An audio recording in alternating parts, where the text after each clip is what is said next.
হরে কৃষ্ণা, রাধে রাধে। আজকে জানব আমার ধৃষ্টতা ক্ষমা করো হে অমিত প্রভাব।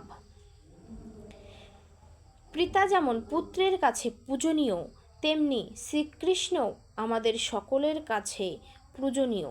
শ্রীকৃষ্ণ সকলের গুরু, তিনি আদি গুরু। তিনি ব্রহ্মাকে প্রথম বৈদিক জ্ঞান দান করেন। এখানে অর্জুন তিনি ভগবদ্গীতার শাশ্বত জ্ঞান দান করেছেন। সদ্গুরু হচ্ছেন তিনি, যিনি শ্রীকৃষ্ণ হতে গুরু পরস্পরক ধারায় অপ্রাপাতিক তত্ত্বজ্ঞান লাভ করেছেন। শ্রীকৃষ্ণ প্রতিনিধি না হলে কেউ গুরু হতে পারে না।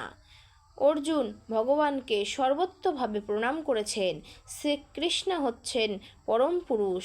জড় ও অপ্রাকৃতিক উভয় জগতের তার চেয়ে শ্রেষ্ঠ কেউ নেই। সবাই ভগবানের অধস্তন, কেউ তাকে অতিক্রম করতে পারে না। তিনি সকলের প্রণাম্য প্রভু, সকলেরই তার ভৃত্য।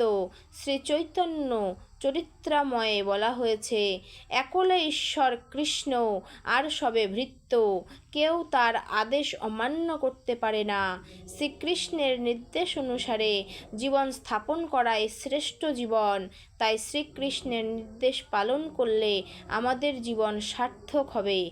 হরে কৃষ্ণ, রাধে রাধে।